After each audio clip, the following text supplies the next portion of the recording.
Friends, in theory courses, assessment is done usually using a question paper as a tool because only knowledge and not skill is assessed in theory courses. But in lab courses and project works, skill component is to be assessed. The experimental and process skills such as arranging the experimental setup, measuring data, analyzing and interpreting data, arriving at meaningful conclusions are important. But these cannot be assessed using question paper as a tool. Therefore, alternative tool is necessary for assessment of students' performance in lab courses and project works. Several institutions of higher education as well as school education in the world have found the alternative tool in the form of rubric. In this video, I shall share a few of my thoughts on rubric as a useful tool in assessment of lab courses and project works. Rubric means a scoring guide used to evaluate the quality of students' constructed responses. Rubric usually contains criteria of assessment, quality definitions for each of the criteria at a particular level of achievement, and a scoring strategy. There are three components in a rubric. Rubric is presented in table format and can be used by teachers when marking and by students when planning their work. A scoring rubric is an attempt to communicate expectations of quality for a task. In many cases, scoring rubric is used to describe consistent criteria for grading. A scoring rubric can also provide a basis for self-evaluation, reflection, and also peer review. Rubric is informed to students at the beginning of offering the course so as to enable them to put in necessary effort to achieve the skills of good quality as stated in rubric. Now, I shall show you an example of a rubric prepared by me for a laboratory course. You can modify according to your course.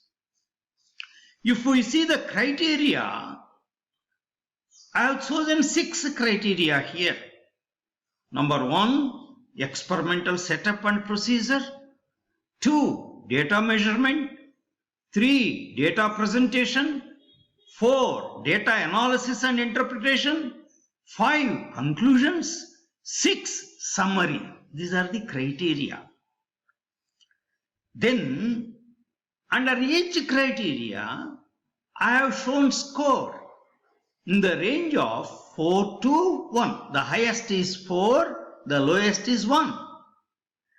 And the formula, I have given a formula here, that is 10 plus 1 by 5 into sigma of Wi into Si, where Wi is the maximum weightage for each criterion and Si is the score, as I have shown already in the range 4 to 1.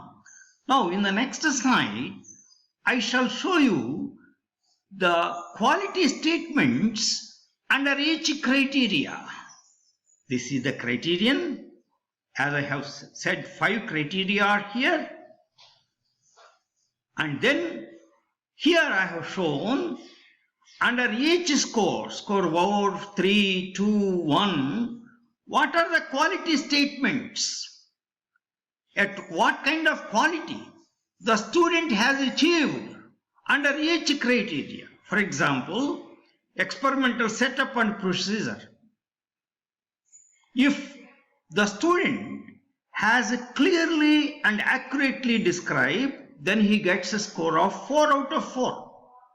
Adequately described, 3. Description not adequate, 2. Poorly described, 1. Then the second criteria, data measurement, highest accuracy. The score is also highest, 4. That is how good accuracy, 3, average accuracy 2, and low accuracy 1. Then data presentation. If the student has presented well with the tables and graphs, then 4 out of 4. Presentation only with the tables, no graphs included, only 3. Then average presentation, then 2. Below average presentation, only 1 mark. Then data analysis and interpretation, best analysis and interpretation including error analysis also the student has done, 4 out of 4. Good, but has not done any error analysis, then only 3. Average and a few mistakes are also there, then 2. Incomplete analysis and then only 1. Conclusions, comprehensive, 4 out of 4. Reasonably clear but not comprehensive, 3. Unclear, only 2. Not relevant, only 1. Then summary, comprehensive, 4 out of 4. Minor omissions are there, only 3. Major omissions, 2. Poorly written, then only 1. That is how I have given the quality statements with my own wisdom, but you can modify. The department faculty can discuss and modify the quality statements and written even better quality statements for your laboratory courses. Then, when you consider the evaluation of performance and skill in each of the experiments, it is called continuous evaluation. It is very important, sir. Continuous evaluation is very important in nurturing and enhancing the students' experimental skills and process skills. This must be given a weightage of at least 50% in the total marks of 100 for a given lab course. There may be 1 lab test during the middle of the semester and 1 lab test at the end of the semester with the weightages of 25% each. Or there may be 1 end semester examination with the weightage of 50%. These weightages you may change slightly according to your institute and department and your rules and procedures. The evaluation of the 2 lab tests or end semester exam must include the same rubric. You have to follow the same rubric, sir. Criteria, score, and quality definition. You cannot change. Right? Now, when you consider evaluative criteria for grading of projects, very important. I have given 4 criteria. The first criterion, technical content, 60% I have given.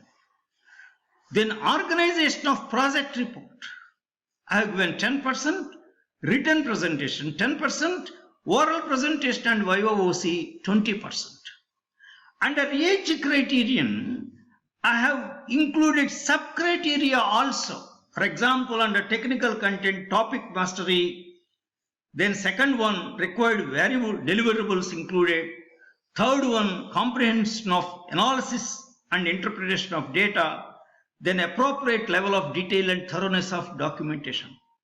I have given here maximum marks under each sub-criterion also.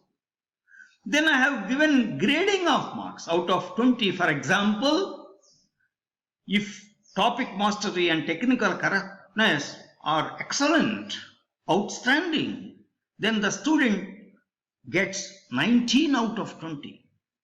Like that, B, C, D, I have given some grading here for every sub-criterion, but you can modify according to your, it is only as an example. Now, I have given some notes here regarding the projects. Now, You have variety of projects, sciences, social sciences, engineering, humanities, and etc. The nature of projects is much different from one field to another field. Therefore, the department can prepare the quality definitions of each of the criteria at different grades, A, B, C, D. You must give quality definition, sir, not simply grading. Quality definition is a must. Why?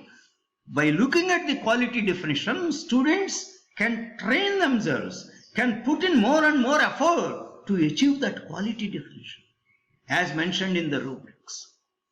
It is suggested that the project review is done once in every week by the concerned guide. It depends upon your department again.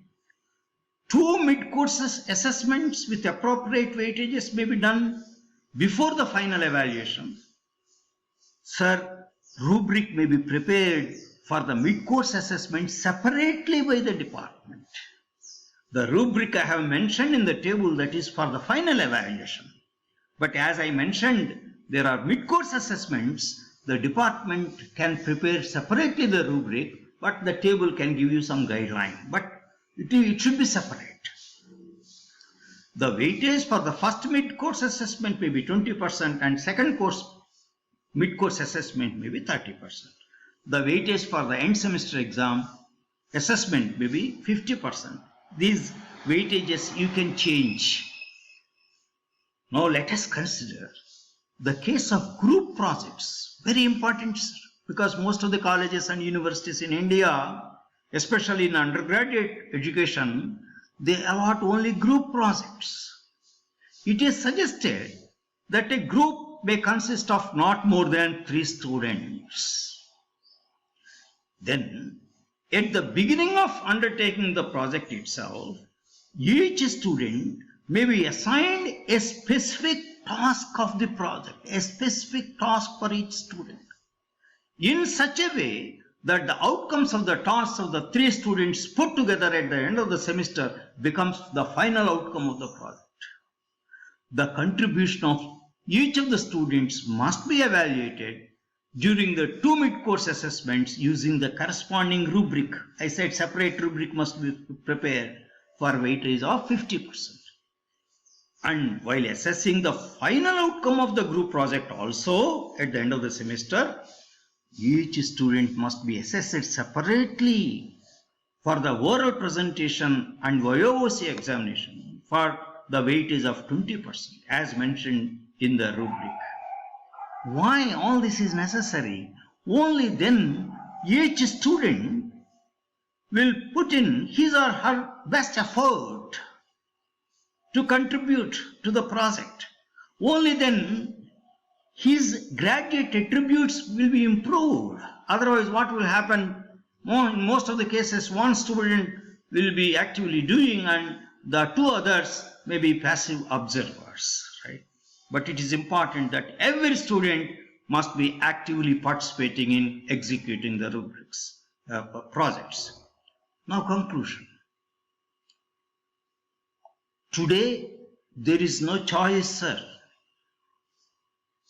The NAC and NBA are insisting on rubrics implementation in lab courses and projects. Therefore, otherwise also, only through a good rubric, you can assess the performance in lab courses and projects. Therefore, all the universities and colleges must implement appropriate rubrics for assessment of lab courses and project works. It is advisable that the rubric is finalized for each lab course by the faculty at the department level, and the same rubric is used by all the faculty handling that lab course. Rubric as a tool for assessment for lab courses and project works certainly contributes to achievement of many graduate attributes by the students. Thank you very much.